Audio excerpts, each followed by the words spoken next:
Good morning बच्चों। आज मैं आपको पाठ 10 कन्यादान पाठ पढ़ाने जा रही हूँ, जिसके रचयिता हैं ऋतुराज जी। उन्मुखीकरण। तो ये मैंने जो दिया हुआ है, आपको हेडलाइन दी हुई है।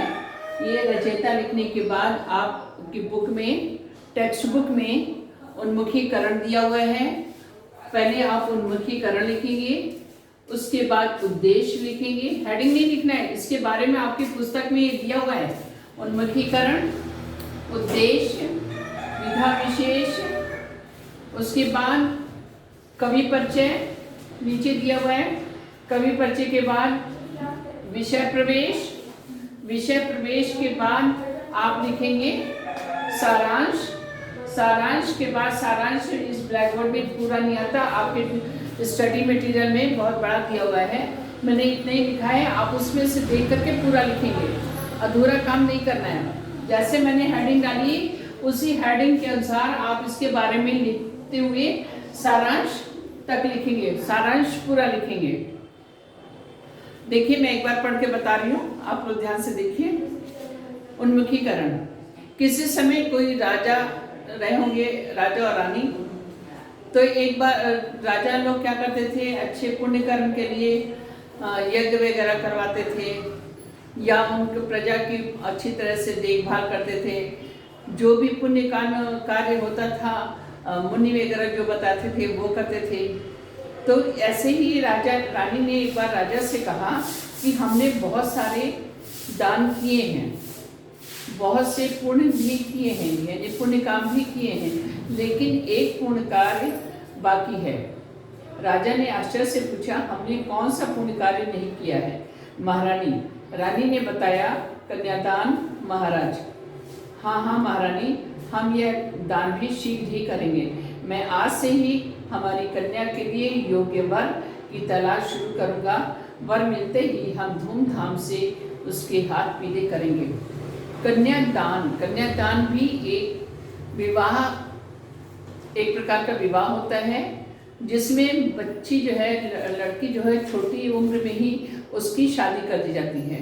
कहते हैं कि जब लड़की सयानी होने से पहले अगर हम उसकी शादी कर दें तो वो कन्यादान कहलाता है। कन्यादान में लड़की का हाथ वर पक्ष को, वर को के हाथ में रखकर दिया जाता है कि आज से इस मेरी लड़की की जिम्मेदारी तुम्हारे हाथ है। तो इस तरह माँ बाप जो है अपनी सहमति से अपनी लड़की का हाथ लड़के के हाथ में देते हैं और ये कहते हैं कि आज से ये आपकी जिम्मेदारी है। लेकिन विवाह भी उस समय, पहले जब लड़की सयानी नहीं होती है, उस समय लड़की की शादी तो हो जाती, लेकिन विदा नहीं करते थे जब तक लड़की सयानी न हो जाए, विदा नहीं करते थे। पहले के समय में 3 रस्म होती थी, शादी, गौना और विदाई।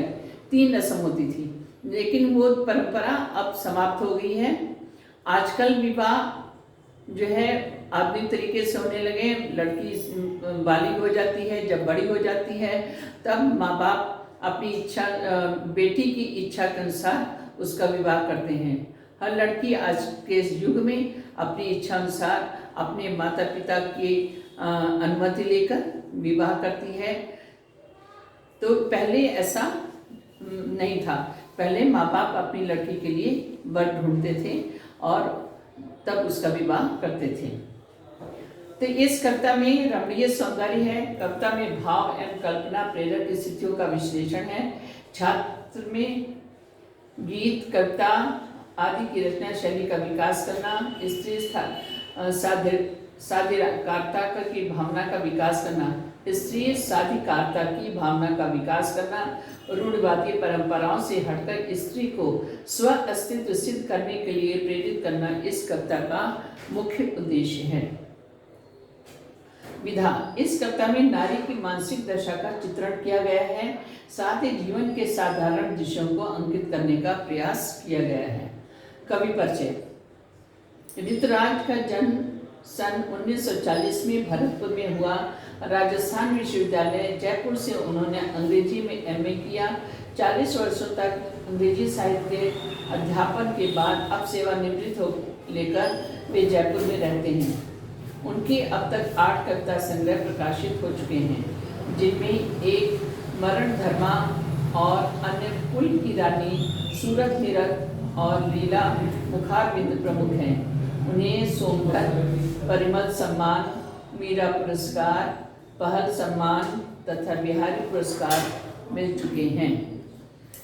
मुख्य धारा से अलग समाज के हाशिए के लोगों की चिंताओं को ऋतुराज ने अपने लेखन का विषय बनाया है। उनकी कविताओं में दैनिक जीवन के अनुभवों का यथार्थ है और वे अपने आसपास रोजमर्रा में घटित होने वाले सामाजिक शोषण एवं विडंबनाओं पर निगाह डालते हैं। यही कारण है कि उनकी भाषा अपने परिवेश और लोक जीवन से जुड़ी हुई है। उसके बाद विषय प्रवेश। स्त्री और पुरुष समाज रूपी शक्ति के 2 रूप होते हैं। एक के से समाज ही बनता है। स्त्री और पुरुष के मेल से ही, दोनों के सहयोग से ही समाज बनता है। तो स्त्री और पुरुष समाज रूपी शक्ति के 2 रूप होते हैं। समाज के निर्माण में दोनों का समान महत्व होता है। वेदों में स्त्री की तुलना जो है वो देवी से की गई है। कहते हैं कि जहाँ देवी की पूजा होती है, जहाँ नारी की पूजा होती है वहाँ देवी का वास होता है, वहाँ देवी बसती है। और वहाँ वेदों में स्त्री की तुलना देवी से की गई है। कहते हैं जहाँ नारी की पूजा होती है वहाँ देवता बसते हैं। लेकिन सामाजिक विषमताओं के कारण कई कुरीतियाँ पनप रही हैं। कन्यादान के समय माँ बेटी को जो सीख देती है उसका मार्गदर्शी वर्णन कविता में किया गया है।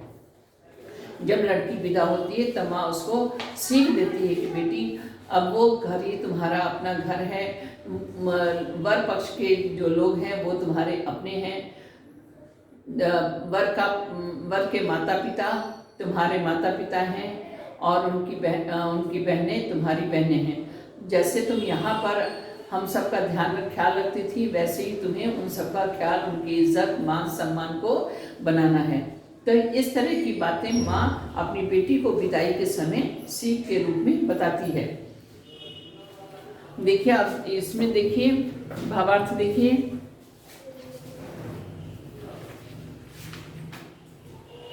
कितना प्रामाणिक था उसका दुख लड़की को दान में देते वक्त, जैसे वही उसकी पूंजी, वही उसकी अंतिम पूंजी हो। इसमें माँ जब अपनी बेटी की शादी करती है और विदाई का वक्त आता है तो उस समय एक बहुत ही दर्द भरी स्थिति रहती है। माँ बहुत ही दुखी होती है। कवि ऋतुराज कहते हैं कि बेटी का विवाह हो रहा है, माँ कन्यादान के अवसर पर अत्यंत दुखी है। दुख से भारी उसकी चिंता है, क्योंकि माँ और बेटी का अत्यंत गहरा संबंध होता है। यह सभी बंधनों से अलग होता है और सभी रिश्तों से भिन्न होता है। माँ बेटी एक दूसरे की शुभ चिंतक होती हैं। बेटी अनेक प्रकार से माँ की सेवा करती है।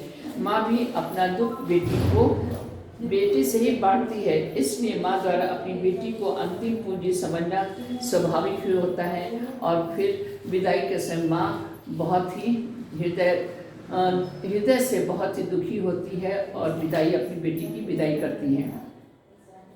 लड़की अभी सयानी नहीं थी, अभी इतनी भोली सरल थी कि उसे सुख का आभास तो होता था लेकिन दुख बाँचना नहीं आता था। पाठिका थी वह धुंधले प्रकाश की कुछ तुकों और कुछ लयबद्ध पंक्तियों की। लेखिका के अनुसार, इस रचयिता के अनुसार माँ के लिए बेटी जो है बहुत ही कम उम्र की है, सयानी नहीं है। और तभी पहले की परंपरा के अनुसार, जैसे मैंने आपको बताया कि पहले लड़की सयानी होने के पहले माँ बाप अपनी बच्ची की शादी कर देते थे, तो उस समय का जो वर्णन है, माँ अपनी बेटी के बारे में सोचती कि अभी मेरी बेटी सयानी नहीं हुई है और बहुत ही भोली है, उसे सुख का आभास होता है। माँ के घर में सभी को बहुत ही सुख का आभास होता है। जो चाहती है वो माँ उसको देती है, उसको लाड प्यार करती है, उसको पुचकारती है, हाँ, तो और उसको स्नेह देती है। तो ये एक सुख का आभास जो माँ के घर में लड़की को मिलता है, वो शादी के बाद माँ ससुराल में नहीं मिलता। तो कहते हैं सुख का आभास तो उसे है, लेकिन दुख वासना नहीं आता उसे, दुख का आभास तनिक भी नहीं है, क्योंकि लड़की को माँ कभी भी दुखी नहीं करती है, वो हमेशा उसे सुखी, उसे प्रसन्न रखना चाहती है। पाठिका थी वह धुंधले प्रकाश की, कुछ सुखों और कुछ रहबाक पंक्तियों की। इसका भावार्थ देखिए, कवि ऋतुराज कन्या दान के समय माँ की भावना प्रकट करते हुए कहते हैं कि माँ को बेटी की चिंता है, क्योंकि उसकी बेटी अभी समझदार नहीं थी, उसका विवाह कम उम्र में हो रहा था, वह बड़ी भोली और सरल थी, जीवन के सुख दुख से उसका सामना अब तक नहीं हुआ था, क्योंकि सुख है तो दुख है, दुख है तो सुख है, तो उसे अभी इस चीज़ का आभास तनिक भी नहीं था। यहाँ तक कि उसे अपना दुख प्रकट करना भी नहीं है। वासना का अर्थ होता है बताना, एक दूसरे की मुझे क्या तकलीफ है, मुझे क्या कष्ट है, एक दूसरे को बताना। तो ये पाठिका की जो लड़की की माँ है, माँ के अनुसार लड़की को कुछ भी नहीं समझ है उसको, उसे अपना दुख प्रकट करना भी नहीं आता है। अब वह नए घर जा रही थी, उसे अब नए रूपों में ढलना था, बेटी का सामना अभी जीवन की सच्चाइयों से नहीं हुआ था। थर्ड देखिए, माँ ने कहा पानी में झांककर अपने चेहरे पर मत रीझना, आग रोटियां सेकने के लिए है, जलने के लिए नहीं। जिस प्रकार आग पर हम रोटी सेकते हैं, उसको जलने नहीं देते हैं, उसी प्रकार माँ कहती है, माँ अपनी बेटी से कहती है कि जब हम पानी में झांकते हैं तो हमें अपनी परछाई दिखाई देती है। तो माँ कहती है पानी में जब तुम झांकोगी या तुम्हारी परछाई पानी में दिखाई पड़े, तो तुम अपनी खूबसूरती पर बहुत अधिक मोहित मत होना, बहुत ज़्यादा इतराना नहीं, घमंड नहीं करना कि मैं बहुत ही सुंदर हूँ। तो माँ अपनी बेटी से कहती कभी अपने सौंदर्य पर गर्व मत करना, कभी तुम अपने आभूषणों और सौंदर्य प्रसाधनों के माया जाल में मत फंसना। मतलब प्रसाधन के जितने भी चीज़ें होती हैं उसको पहन करके और सज संवर कर अपने रूप को देख करके बहुत अधिक प्रसन्न मत होना, अपनी उस पर मत, अपनी रूप पर मत इतराना, क्योंकि इस प्रशंसा ने ही नारी को आज तक प्रताड़ित किया है। लड़की की सुंदरता को देखकर लोग मोहित होते हैं और उसके साथ दुराचार करते हैं, तो ये सुंदरता ही ये उसके लिए अभिशाप बन जाता है। तो इसमें कहते हैं क्योंकि इस प्रशंसा ने ही नारी को आज तक प्रताड़ित किया है। रूप सौंदर्य आग की तरह है, जिस प्रकार आग